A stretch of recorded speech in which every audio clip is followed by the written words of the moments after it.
और जिस दिन तुम अपना मान लोगे तुम हलचल शुरू हो जाएगी। भगवान अपने घर के हैं भाई। भगवत प्राप्ति कोई बहुत दुर्लभ बात नहीं है। दुर्लभ बात है माया के आकर्षण से बच पाना। भगवान की प्राप्ति, हाथ उठा के कहता हूं, ये तो कभी शब्द कान में मत पड़ने देना, नहीं तो जन्म बिगड़ जाएगा। जहां कोई कहे कि ऐसे कोई भगवत प्राप्ति होती, तो कान में उंगली डाल लेना, नहीं सुनना। मुझे प्रभु मिलेंगे और निश्चित मिलेंगे, ये उनके वचन हैं, ये यथा माम प्रपद्य। पर दिमाग में नहीं टिकेगा जिसको श्री जी की प्राप्ति नहीं होनी, वो हमारी बात बैठा ले नहीं पाएगा। जानबूझकर आचरण गंदे तो होने ही न पावे। जानबूझ के आप कोई दृश्य देख रहे हैं, कोई बातें कर रहे हैं, कोई क्रियाएं कर रहे हैं, ये जानबूझकर तो किसी भी तरह से अशुद्ध आचरण होने ना पावे। अगर कहीं चूक हो जाती है, असावधानी बन जाती है, तो कृपा बल आपकी समस्त बुराइयों को मिटा देगा, क्षमा कर देगा। एक होता है जानबूझ, जानबूझ का मतलब संकल्प के सहित। एक अचानक ऐसा कुछ हो गया, वो समझ नहीं पाया, वो प्रभु देखते हैं, वहां वो बचा लेते हैं, हर तरह से बचा लेते हैं, गिरने पर भी बचा लेते हैं। होता है, अचानक भी हो जाता है। कोई घटना घटी, धक्का लग गया, वो पिटाई शुरू कर दी, गाली हो गया, लड़ाई झगड़ा, कुछ कई तरह के ऐसे पाप प्रवृत्तियां अचानक हो जाती हैं, जिनको पता नहीं चल पाता। वो भगवान की कृपा संभाल लेगी। जानबूझकर संकल्प करके क्रोध करना, काम की बात, अहंकार की बात, ये उपासक हो, इस पाप में दृष्टि को दूर करो, बहुत जल्दी आनंद मिलने लगेगा, बहुत जल्दी। ये भ्रम तो हमारे हाथ जोड़कर प्रार्थना छोड़ दो कि भगवान दुर्लभ वस्तु हैं, छोड़ दो बिल्कुल मत। तो हम अपने संत महापुरुषों के अनुभव की और छाती की बात कहते हैं, ये छोड़ दो भ्रम कि भगवान दुर्लभ है। दुर्लभ है ये संसार, दुर्लभ है संसार, क्योंकि ये न था, न है, न रहेगा, तो कैसे मिलेगा। नाश तो विद्यते भाव, इसकी सत्ता ही नहीं, उसके लिए तुम जन्म जन्मांतर से भटक रहे हो। मिला है संसार तुम्हें आज तक? क्या है तुम्हारे पास? जहां हटे तो फिर वैसे ही कुछ नहीं, केवल लगा कि हमने बहुत बटोर लिया। जपो नाम प्रभु का, अगर नाम जपा है तो फिर ऐसा नहीं हो सकता तुम खाली हाथ जाओगे। हे, ऐसी बात तो कभी सुनना भी नहीं, अंगुली कान में डाल लेना। हम भूल गए इसीलिए ये बात है, नहीं तो हमारे वो खिलौना है, हम उनके खिलौना नहीं खेल रहे सखा उनके कांधे पे चढ़ के। ये हमारे खिलौना हैं, हम उनके खिलौना हैं। अब पता नहीं पहले कौन खिलौना बना, वो तो वो जाने, लेकिन वो हमारे खिलौना होंगे जिनके लिए दुर्लभ, हमारे लिए दुर्लभ नहीं है। हमारे हृदय हैं, हमारे हृदय विहारी हैं, हमारे जीवन धन। और ये हम अपनी बात नहीं कहते, सबकी बात कहते हैं। आपने उनको दूर मान रखा है, इसलिए चुपचाप बैठे हैं। और जिस दिन तुम अपना मान लोगे तुम हलचल शुरू हो जाएगी, शांताकारम में हलचल शुरू हो जाएगी, और आपको हृदय में दिखाई देगा हलचल होने लगी, हलचल होने लगी। जैसे गर्भवती माँ को पता चल जाता है, हाँ इधर हलचल हुई, इधर हलचल हुई, ऐसे ही भजनानंदी उपासक को पता चलने लगता है कि हृदय गर्भगृह में प्रभु अब हलचल शुरू कर दिए हैं। आनंद की हलचल, आनंद की उमगन शुरू हो गई है।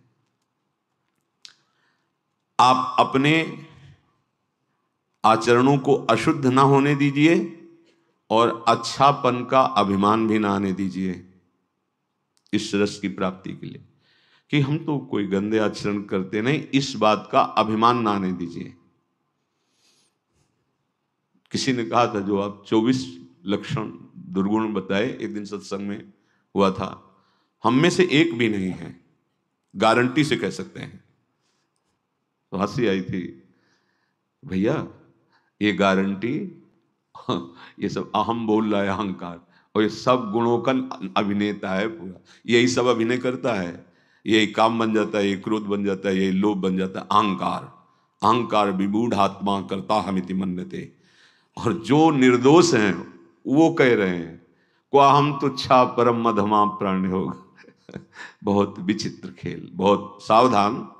अशुद्ध आचरण अर्थात पापाचरण करना नहीं, अच्छे आचरणों का अभिमान नहीं करना, क्योंकि गुरु प्रदत्त होते हैं। आराध्य देव की कृपा से दैवी संपदा का अवतरण हृदय में होता है। आपको प्रयास करना है प्रभु के नाम जप का, चिंतन का। अशुद्ध आचरण करना नहीं, शुद्ध आचरण का अभिमान नहीं आने देना, और हमारा सारा का सारा प्रयास प्रयत्न प्रभु के चिंतन करने का है, प्रभु के स्मरण करने का है। अनन्य चेता बनने में देर नहीं लगेगी। और अनन्य चेता सततम यो माम स्मृति नित्य सा तस्याहम सुलभा पार्थ नित्य युक्त योगिना। आप भाव करके देखो, भगवान की प्राप्ति दुर्लभ है। भगवान अपने घर के हैं भाई। माया भगवान की घरनी है, जिसे तुम अपनी घरनी बनाना चाहते हो। कभी नहीं बना पाया कोई और न बना पाओगे। मायापति सिर्फ भगवान है, दूसरा कोई नहीं। और आप सब माया को अपनी घरनी बनाना चाहते हो, नहीं स्वामी बनना चाहते हो ना माया के। कौन? भगवान अपने घर के हैं भाई। भगवत प्राप्ति कोई बहुत दुर्लभ बात नहीं है। दुर्लभ बात है माया के आकर्षण से बच पाना। भगवान की प्राप्ति, हाथ उठा के कहता हूं, ये तो कभी शब्द कान में मत पड़ने देना, नहीं तो जन्म बिगड़ जाएगा। जहां कोई कहे कि ऐसे कोई भगवत प्राप्ति होती, तो कान में उंगली डाल लेना, नहीं सुनना। मुझे प्रभु मिलेंगे और निश्चित मिलेंगे, ये उनके वचन हैं। ये था माम प्रपद्य। गोस्वामी जी बहुत सुलझे हुए महापुरुष हैं, तुलसीदास जी महाराज। इसमें हमें ये बताओ कि इसमें क्या शब्द कहा है। पहला शब्द है बिगड़ी जन्म अनेक के। समझ में आ गया? अब ही सुधरे आज, ये भी बस समझ में, आज अभी सुधर जाएगी। क्या कह रहे हैं? हो ही राम को, बस इतने में रुक जाओ। इतने में तुम्हारी बिगड़ी संभल गई, तुम्हें भगवत प्राप्ति हो जाएगी। चाहे जितने जन्म तुम बिगाड़ किए हो, तुम्हें भगवत प्राप्ति कितने में हो जाएगी। गोस्वामी जी बोल रहे हैं, बोले अभी हृदय में स्वीकार करो कि हे प्रभु मैं आपका। गोस्वामी जी कोई साधन यहाँ बता रहे हैं। अब जितनी श्वासें और जीवन बचा है तो नाम जप, काम तो यहां हो गया। अब नाम इसलिए जपो कि ये बात तुम्हारे हृदय में दृढ़ हो जाए, जो स्वीकार किया है दृढ़ हो जाए। और नाम जपने में जो तुम्हें बाधा पहुंचाते हैं, तज कुसमाज, गंदी बातों का त्याग करो। ये बाद के बात कही है। भगवत प्राप्ति की बात तो इतने से हो गई कि अब ही सुधरे आज हो ही राम को। ये बहुत चिंतन की हुई, शोधी हुई बात है। अब हम कह तो रहे, एक बार बरसाने में भी गहवर बन के पहले साकरी खोर में बैठ करके कहा था कि हमारी श्री जी के प्रति जिसके हृदय में ये बात आ जाएगी कि हमारे माई श्यामा जी को राज आज इस परम पावन भूमि पर बैठ कर कह रहे हैं, निश्चित उसको श्री जी प्राप्ति निश्चित होगी। श्री जी निश्चित, पर दिमाग में नहीं टिकेगा जिसको श्री जी की प्राप्ति नहीं होनी, वो हमारी बात बैठा ले नहीं पाएगा। वो एकांत में कुछ लोग साथ हैं। ये हम कोई प्रवचन नहीं कर रहे, हम हृदय खोल के आपके सामने रखते हैं। हमें कोई परवाह नहीं इस बात के लिए कि दुर्लभ वार, दुर्लभ समय है, दुर्लभ बात को पकड़ लो। कोई साधन बल नहीं तुम्हें पहुंचा सकता प्रभु के पास। ये हम भी कह रहे हैं। एकमात्र आश्रय बल, आज तक जिसको कभी भी कहीं भी भगवत प्राप्ति हुई, वो अपने साधन बल से जब हार करके पुकारा है तो भगवान मिल गए। तो ये तुम्हारे है ही क्या साधन है? तुम क्यों नहीं हार जाते? क्यों नहीं स्वीकार कर लेते? हे प्रियालाल मैं आपका हूं, हे लाडली मैं आपका हूं। अनन्य चेता वही हो जाता है। कौन? हमको अपनी तरफ से बुरे आचरण करने नहीं है। अगर चूक हो जाती है तो भगवान की कृपा उस चूक को सुधार देती है। रहत न प्रभु चित चूक किए की, करत सुरत सैबार ही की। फिर क्या होता है? हमारा एक ही प्रयास होना चाहिए, केवल भगवत चिंतन। अब वो हो जाता है अनन्य चेता। जो ही अनन्य चेता हुआ कि उसे भगवत साक्षात्कार हो जाता है। भगवान का दर्शन बिल्कुल दुर्लभ नहीं। भगवान की देखो जो ये दुर्लभता वर्णन की गई है, आप जैसे ग्वारिया बाबा या भक्त गोपाल चरवाहा या ओम प्रकाश जी या और भी बड़े बड़े, पाई भर इनको कष्ट नहीं होता। हम तुम शरीर में हैं, प्राणों को पोषित देख करके सुखी हैं, इसलिए ऐसा 70 दिन भोजन नहीं किया। अरे तुम क्या जानो, अनंत ब्रह्मांडों का पोषण करने वाला प्रभु उनको पोषित कर रहा है, अमृत सुख दे रहा है, तो इस अन्न पानी की क्या बात रह गई? तो ये थोड़ी कि इतना भयानक कष्ट उसने सहा। कष्ट सह के नहीं, अपार सुख में 70 दिन व्यतीत हुए श्री ओम प्रकाश जी के। अपार सुख में रंत देव जी के कितने दिन व्यतीत हुए, अन्न पानी भी नहीं है, अपार सुख। वो भगवदानंद है। कैसे बाह्य देहाभिमानी जीव बुद्धि की कहाँ पहुंचे उस सुख के लिए, ये चिंता मत करो, ये कोई दुख नहीं है। जिस साधक को अपने शरीर सुख आराम देने की वृत्ति बन गई है, बहुत ध्यान से सुनिएगा, हमारी कुछ ऐसी कमियां हैं जो हमें आगे नहीं बढ़ने देती। जिस साधक को शरीर सुख और आराम देने, ये शरीर तुम्हारा नहीं है, तुम शरीर नहीं हो, इसे ज्यादा दुलार मत करो। अब हमारी बात समझ में आ जाए तो समझ लो, जैसे पता है कि अब ये नौकर भाग जाएगा, नहीं तो होता है और काम करा लो, जितना करा लो। कंजूस आदमी हो तो क्या सोचेगा, और काम करा लो जितना, ऐसे ही ये भागेगा, ये मरेगा, ये नष्ट होगा, और भजन करा लो, जितना भजन करवा लो इससे, जितनी जगत की सेवा करवा लो, जितना दूसरों का मंगल करवा लो। इसको ये नहीं कि खूब सजा धजा के खूब सोआओ खाओ पियो भोग, अरे धोखा धोखा, भारी धोखा। इससे दुलार करना धोखा, इसका बहुत दुलार करना मतलब दुर्गति का पूरा पक्का इंतजाम कर लेना। अब ये बात सबकी समझ में नहीं आएगी, क्योंकि बहुत प्रचंड भगवती माया का आकर्षण है, इसी से तो आकर्षण है। शरीर को आराम देने की वृत्ति, सुख देने की वृत्ति, विलासिता की वृत्ति, ये साधक को साधना में, उपासना में आगे नहीं बढ़ने देती, और ये अधिक दुख और चिंता प्रदान करने लगती है। हरिजन छाड़ी विषयन की करत गुलामी, बहुत सावधानी, कड़वे वचन जरूर है। तुम्हारी मौज हो तो महलों में रखो, तुम्हारी मौज हो तो फुटपाथ में, तुम्हारी मौज हो तो पुजवाओ, तुम्हारी मौज हो तो पिटवाओ। न शिकायत है और न जय हो है, कि बहुत कुछ अनुकूल हो गया तो जय हो और प्रतिकूल हो गया तो शिकायत नहीं। तुम सिर्फ मेरे हो और मैं सिर्फ आपसे प्यार करता हूं, बस। ये बहुत सावधानी की जरूरत है। साधक शरीर को आराम देना, विलासिता। अब ये कोई हम कथा नहीं सुना रहे, घटना सुना रहे, क्योंकि जीवन भ्रमण में रहा है। नवीन साधक थे, बहुत अच्छे, वेदांत में प्रवीण थे, पढ़ने में, चिंतन में नहीं। तो बहुत लोग आने लगे थे सत्संग में। तो कुछ लोग जो धनी मानी होते हैं, फल फूल लाना, थोड़ा और अच्छे अच्छे पदार्थ लाना, हाथ जोड़ के पूछना, स्वामी जी आप कोई सेवा बताइए, और कुछ भेंट रख देना। इससे उपासक को प्रियता होने लगती है। ऐसे लोगों में खतरा, जो तुमको नमस्कार भी ठीक से न करे उसकी तरफ तो देख लो, ये उल्टा मार्ग है। सम्मानम कलयाति घोर गर्लम, जो तुम्हें नमस्कार करके बहुत मीठा मीठा और बहुत अनुकूलता प्रदान करे तो दृष्टि तुम्हारी ऐसे होनी चाहिए। तो सार बात उनके अनुभव की बात थी कि मर भले चाहे जाए। अब साधक में बचाएंगे तो भगवान है ही है, एक बार थप्पड़ लगा के लाइन में लाए। तो उनका मर चाहे भले जाए, पर विषयी पुरुषों की दासता स्वीकार न करे। इसलिए संगम त्यजेत मिथुन व्रतिनाम मुमुक्षु सर्वात्मना न विसजेत बहिरेन्द्रियाणि। सोभरी जी, संगम त्यजेत, संग का तात्पर्य भगवत भाव से सबसे मिल रहे हैं। हमारे प्रभु, हम लोग भिक्षुक हैं जो ऐसे हाथ उठा के चुपचाप रख दिए, जो सामने आ गया भोग लगाओ खाओ, जैसी व्यवस्था, परिचय नहीं होना चाहिए, वही करें। यदि तुम्हारे को शरीर को आराम देने की, भोग विलासता की, अच्छे अच्छे की, ये सब अभ्यास पड़ गया। तो काशी में एक संत रहते थे, बट वृक्ष के नीचे, 80 घाट से कच्चे घाट की तरफ रहते थे। तो अपने को बहुत ये सब आनंद इसलिए मिला कि एकदम फक्कड़ स्वभाव। तो गए तो उनको कई दिन देखा, वो बट वृक्ष के नीचे, दिन में तो गायब रहते थे जहां भी, रात्रि में बट वृक्ष के नीचे आ जाते थे। तो सर्दी का समय था, और ये युगल किशोर भी जानते जो यहाँ वाकई रहे हैं, ये उनको एक बहुत महंगा साल किसी ने ओढ़ाया था।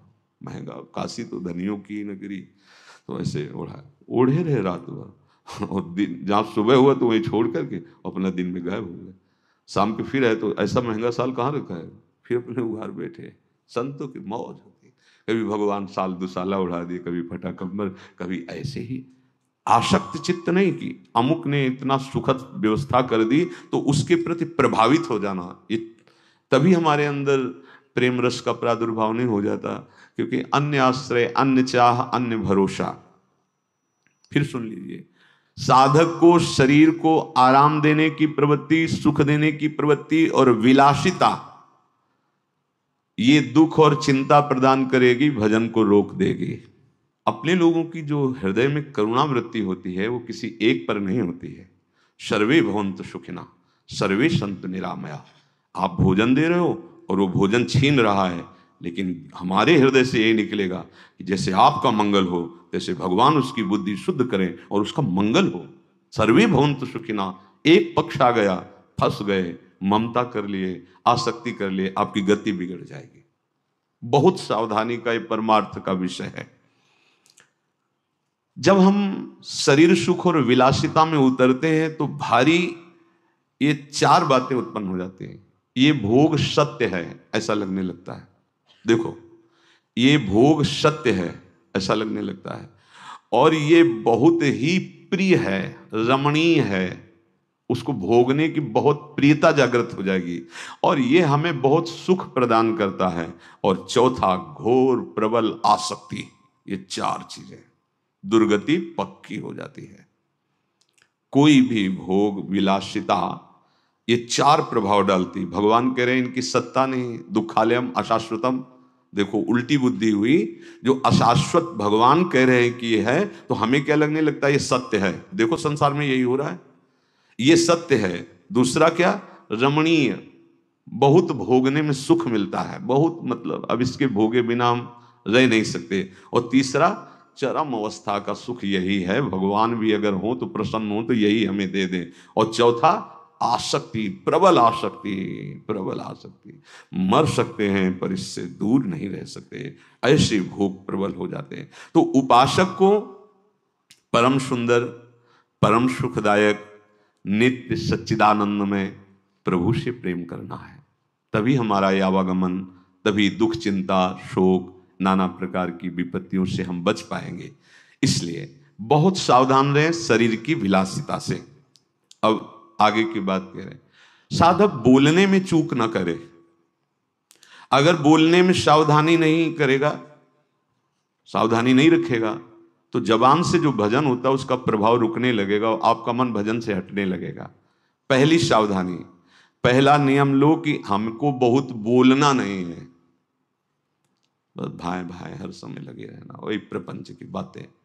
पहला संयम वाणी का लो, हमें बिना किसी विशेष कारण के बोलना नहीं है। और ये ज्यादा परेशानी इसमें नहीं पड़ेगी यदि नाम जापक हो।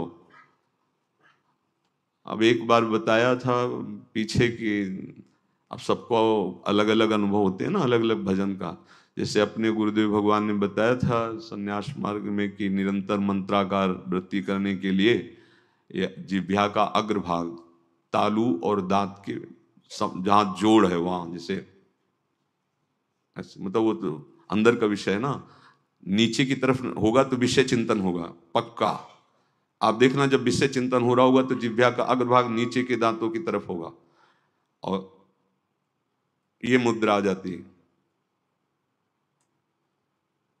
अब मंत्र का हल्का सा होता है, अब बोलने की हिम्मत ही नहीं पड़ेगी।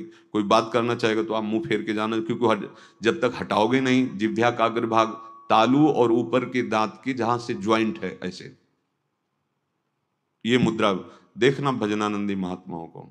या तो उपांशु में अगर वाचिक नाम जप रहे तो ऐसे चलता मिलेगा, और जो थोड़ा अंतर की तरफ, और आप हमारे गुरुदेव भगवान को देखना तो यहाँ हिलता नजर आएगा, यहाँ हिलता देखा है आप लोग, हिलता नजर। जब जब कभी जैसे चार लोग कोई बात करने लगे तो यहाँ एकदम एकदम, उन्हें तो शांत अंदर मानसिक, अगर जरा सा हुआ तो इतने सावधान यहाँ से चलने लगता है। अब आपका मंत्र चल रहा है तो आपको बोलने की हिम्मत ही नहीं होगी। जब बोलने का आएगा तो एक मन से अब उसको हटाना पड़ेगा ना जिह्वा का अग्रभाग नीचे, तभी तो बोल पाओगे। तो व्यर्थ की बातें अपने आप बंद हो जाएंगी। दूसरी बात, अगर बोलना है तो पहले ये देख लेना है कि हमारी इस वाणी में किसी की निंदा तो नहीं हो रही है। कभी कभी प्रशंसा करते करते निंदा हो जाती है, यार बहुत अच्छे वो साधक हैं, बहुत अच्छा, मतलब क्या उनकी दिनचर्या ऐसे ऐसे ऐसे, और भी हमने देखा है उनका ना, बस ये और वो। यहां तक तो ठीक था, इसके आगे जो हुआ तुम्हारे सुकृत नष्ट करने वाला हो जाएगा। वाणी, पहली बात तो हमको ज्यादा बोलना नहीं है, उचित बोलना है। उसमें देखना किसी की निंदा तो नहीं हो रही। जैसे यार बहुत बढ़िया पोशाक ठाकुर जी की है, और वहां जब गए ना देखा ना, अरे अपने ठाकुर जी की पोशाक के आगे कुछ नहीं थी, मर गए तुम। क्या कर डाला? तुम्हारी तो ठाकुर थे, एक जगह प्रशंसा कर दी, एक जगह निंदा कर दी। प्रशंसा में दोष नहीं है, किसी की प्रशंसा करना और अपनी निंदा सुनना ये दोनों निर्दोष हैं, लेकिन दूसरे की निंदा करना और अपनी प्रशंसा करना ये बड़ा दोष है। पर प्रशंसा इतना कोई चतुर सुजान हो कि प्रशंसा ही केवल हो, उसके उदाहरण में किसी की निंदा ना होने पावे, तो वो प्रशंसा निर्दोष मानी जाएगी। वाणी को बहुत संभाल के साधक, बहुत संभाल के। तो पहली बात तो है कि हमें अधिक बोलना नहीं। दूसरी बात यह है कि अगर हम कहीं बोले तो कभी किसी की किसी भी प्रकार से निंदा नहीं होनी चाहिए। दर्शन करने गए वो तो ठीक ही था, लेकिन बगल में जो हमने देखा भाई, हमको तो मतलब अब शुरू गए थे अपने पाप मोचन करके भगवत विग्रह के दर्शन करने, और अगल बगल